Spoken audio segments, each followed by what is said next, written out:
Hey you guys, it's Kirsten and I'm really happy to be here with you in what I think will be the last video in this series I'm making to help dancers through being, adjusting to the change of what the coronavirus has brought and, causing us to dance from home, figure out a new normal, embrace uncertainty, and to also mourn the loss of normalcy. There are so many different layers to this, so many different changes that we are getting the chance to adapt to, and the challenges we are having the opportunity to rise up to. There's so much happening. And so I really want to make this series to help you through maybe some fear and anxiety you're experiencing about uncertainty of your future and feeling out of control. For many dancers who are very used to, taking radical responsibility for everything they do and experience and achieve in life, you're used to feeling in control. This can be such a contrast to adjust to, snap back into that understanding that ultimately there is a lot outside of your control. Now, in this video, I want to bring a different perspective, hopefully one of reassurance that allows you to more easily and healthily make peace with the fact that we're not in control of our circumstances 100% of the time, or like ever in some ways. And I really want to help you embrace a healthy relationship with uncertainty so that you can be more present.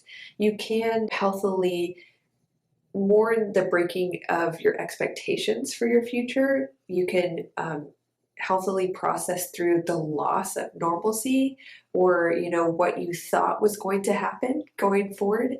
And for that, I would really recommend that you do watch the first video in this series about really guiding you through how to form a healthy relationship with your emotions and how to healthily process through them. But otherwise, I do want to give you some perspective that I hope will be reassuring and helpful, and some tips on how to work with this uncertainty, how to be present, how to embrace the concept of surrender and understanding what that means. So many dancers have this idea that what is inside of my control is my happy place. This is, as long as I know what to do and I can take action and I can be in control, like that is good. And here are my plans. And anything outside of my control, there's kind of this subconscious relationship with this, everything outside of my control it's really just there to get in my way. Or, what's outside of my control, I just don't want to think about it. It's uncomfortable. It's there to mess me up. So I want to hopefully bring some healing to that unhealthy relationship with what's outside of your control. And I hope this is reassuring and it does help you to release some of the anxiety and fear you might be feeling. Hey there! I just want to briefly pause this video to ask you if you are a creature of habit like most dancers are. Buying those same old tights that you may think are fine, but they maybe give you elephant knees. They constantly rip at the crotch. They are constantly fading very quickly. They are not comfortable. They get saggy. Not nice. Let me just ask you to step out of that comfort zone a little bit and become a little less of a creature of habit, and urge you to try Zerily tights, which is what is sold on balletok.com, the generous sponsor of today's video and many of my other videos. I'm very grateful for their ongoing support, which keeps Twin Talks Ballet going. So I would love to urge you to try Zerily tights if you haven't yet, because hey, if comfortable tights are available that also do the work of adding that compression to your legs, which is comfortable, it's gentle, but just enough to keep your legs feeling better longer in the studio. That compression eases the inflammation and slows it from building up so quickly. And then also you get to recover faster between workouts and days in the studio, which what dancer doesn't want that? So you get comfortable tights that have that compression slimming and smoothing everything out, and also doing the work to help you be a better athlete. I love Zerily tights. Can't say enough good things about them, and I would love for you to use my coupon code down below to get $10 off your next order on balletok.com.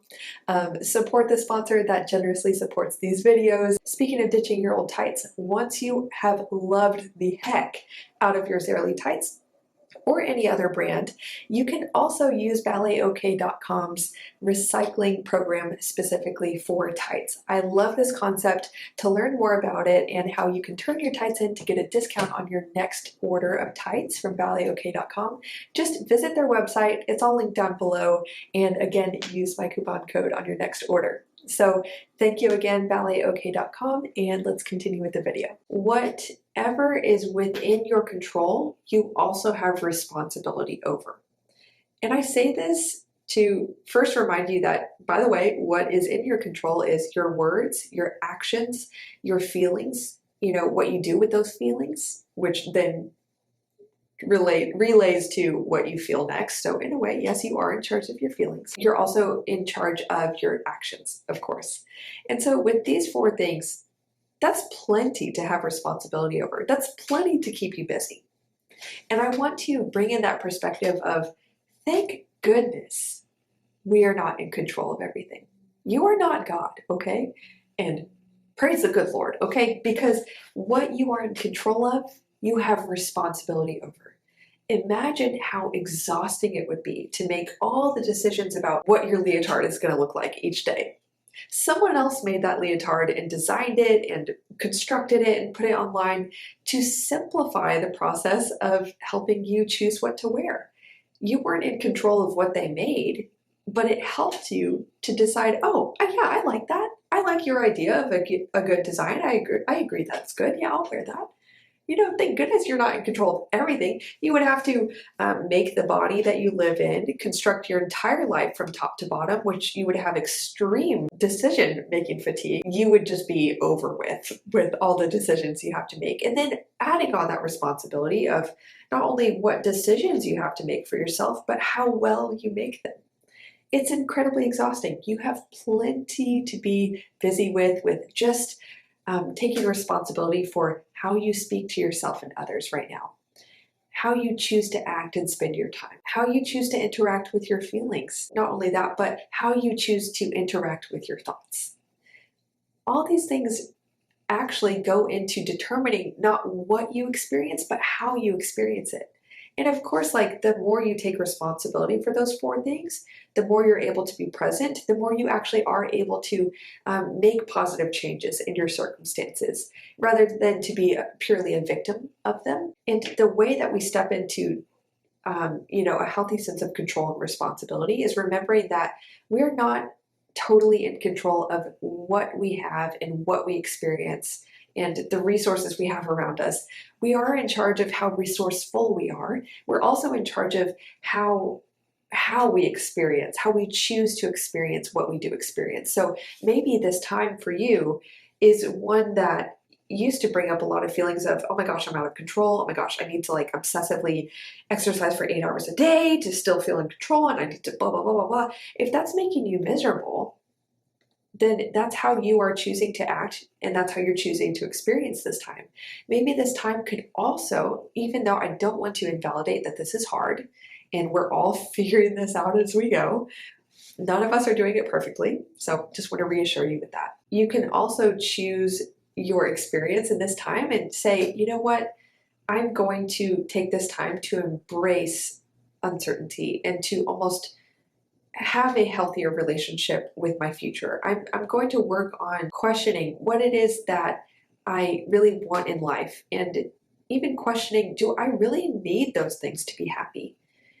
Personally, I've been also processing through that myself, and it's been incredibly freeing to simplify my life and to realize, you know what? I don't need all these things I was striving after to be happy. It's been a long time since I felt this present and free. And consequently, I've been more present, and my inner world has become so much more rich and satisfying, and I've become so much more content, and then able to surrender whatever is going to happen in the wake of this virus. So I do really encourage you to embrace that you have the choice in how you choose to experience this time, the story you're telling yourself about it, and you have plenty to occupy yourself with just your words, actions, thoughts, and feelings. We have neither lost or gained control. We are just simply seeing how life already is from a different angle. You never know what's going to happen tomorrow. You have never been in control of every aspect of your life. It's just the illusion of certainty and control that has kept you comfortable, and it's allowed you to feel like you can reasonably see into your future and know what to expect. Sometimes we need disruptions like this to bring us back into the present moment. Stop relying on your imagination of what the future needs to be like for you to be happy, and instead be happy and content with all that you have right now, even if it's just a little. You know, being content isn't actually accepting less, it's embracing that no matter what you have, a lot or a little is more than enough. And I just love that perspective. It's so much more of an abundance mindset rather than settling and embracing scarcity. And going back to that concept I shared about being like, hey, thank goodness we're not in control of everything because we'd be responsible for it. The other thing is that many dancers kind of consciously or subconsciously perceive the things outside of their control as something to fight against, to avoid, to be frustrated about, because just factors outside of your control, they're just a bother, they get in your way, they're an inconvenience, they're something to fear. But really, imagine another time in your life where you got an unexpected blessing. But anyway, like imagine another time where you felt like something just lucky happened. It was outside of your control, but it happened in your favor. Maybe even though you don't feel great right now, something is working together for your favor. Just like, things outside of our control can dash our plans completely, and it is appropriate to mourn and be sad about that breaking of our dream and our expectation. It's appropriate to grieve that, but then also recognize that just because it doesn't feel great right now doesn't mean this can't be working together for your good. And even if it's not working together for your good, you can use this time to grow and to develop a depth in you as a person that allows you to then sustain your next level of success and achievement from a place of being enriched and growing in your character and your depth. And in your capacity too, in your capacity to deal with challenge and struggle and hard feelings just as much as you also grow in your capacity to experience more joy and more achievement. Like, no matter which direction you're going in, if you fully engage with life, you're constantly expanding your capacity. The next really just a practical tip I have for you is when you feel anxious and overwhelmed and scared of the future, notice that it's probably coming from having too much of a big picture perspective. So then take that moment to just gain some self-awareness and to be like, oh, well, I'm thinking about too big of a frame. I can't do anything about 9 months from now necessarily, but I can do something about today. So go from that big zoomed out generalized perspective that's overwhelming and just say, okay, what can I do in the next hour? Even if it's just journaling to reset how you're feeling. And then otherwise, if you feel like you're just getting caught in the minutia of, understandably that fear of, I don't know where my next job is coming from. I don't know where, my next paycheck is coming from. These are legitimate fears, okay? Very legitimate. And so in those moments, it's very helpful to then zoom out, to remind yourself of all the evidence you have that you will be okay, even if it's hard and tough. You will overall be okay. So have that adaptability to, do that, what I call mental gymnastics when you need to, in order to choose a more appropriate mental frame for just the next moment of life. The next thing I want to speak on is a little bit more of that relationship with surrender. So surrendering that you don't know what the future will hold, and even surrendering your idea of what you wanted the fall and the summer to look like, what you wanted the next year to look like. You had these ideas and these dreams of what you wanted to happen, and that's okay, but it's very important to always hold our dreams with an open hand, because we don't know when, life, in my opinion, God wants to add something in or take something out that we think we want, but it's really not good for us. And so it's really important to surrender your goals, which doesn't mean that you give up on them. It doesn't mean you give up on your vision and turn your back on it. It just means that you remind yourself that better could be coming your way, that maybe you need to go through a trial to, expand you and grow you in certain ways. And maybe your goals do need to change. Maybe that's not really what you should want, and you just don't know what else to want. Be open to, just going with the flow sometimes in life and just seeing what comes your way, that you didn't actually earn or plan for. And that can actually be really exciting. It's one that can build faith and trust in uncertainty rather than fixating on, oh, I feel out of control, and oh, there's my vision and it's dashed. And, it's actually really good to, even if you are still saying, no, I still want that thing, I still want that contract for next year or whatever it is, and I'm going to do what it takes to get it. But then also, it is so freeing to remind yourself that you can work towards it, you can want it, but you don't need it. All you really need is shelter and food and some social fulfillment and probably a few other things. But the list of needs is actually pretty short, it's pretty basic, and chances are you already have your needs met. So keep that in mind. Last two things. First, make sure that when you're feeling anxious and fearful, don't distract yourself or suppress those feelings. Engage with them. Again, watch that video I already made about how to healthily engage with your emotions. That's really going to help you. But no matter what you do, do not make a habit out of distracting or avoiding or suppressing what you're feeling, because that only actually leads to more anxiety and more stress. And actually, when you decide to feel what you're feeling and look at it in the face and identify, okay, what is that feeling? It becomes much less scary. You realize, oh, it's actually not such a big deal. And it feels a lot more manageable. Rather than when you are like, oh, I'm feeling bad things, okay, I'm gonna just watch 5 hours of Netflix or whatever. Chances are your brain is then telling you like, oh, that's a big scary emotion, when it was really just you're feeling a little sad and you need to journal about it. Or you need social connection and you just didn't feel like calling somebody, so you didn't. It really could be that simple. Next, I want to remind you of the metaphor that I mentioned in another one of these videos, which is that life does happen in seasons. Just like nature has seasons, there's a time for planting seeds so you can have the harvest. There's a time for breakdown and plants dying so they can give off their seeds. There's a time for winter and slowing down and storing the harvest. And there's a time for abundance and experiencing that harvest. And so remember that this could be a breakdown for us. And, that's not always pleasant. It could also be a time where you're being refined. You get the chance to question the direction you were pushing towards in life. You get to question and you work on, your inner self and what in you isn't actually supporting your next steps in life. Remembering that not only do we get to also live in seasons and embrace that this is a healthy and normal part of the human experience.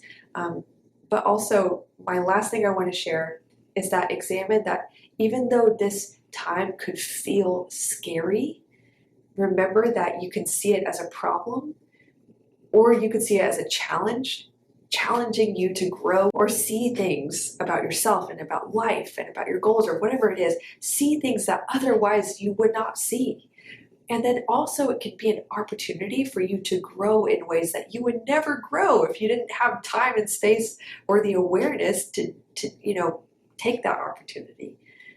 So I really hope that just these simple shifts in perspective that I shared with you are really helpful, they're reassuring, and I hope that the tips I did share are also helpful for you. So don't forget to like this video if you enjoyed it, share it with some friends who need a little reassurance right now, and subscribe if you haven't already. Thank you guys for watching, and I'll see you in the next video.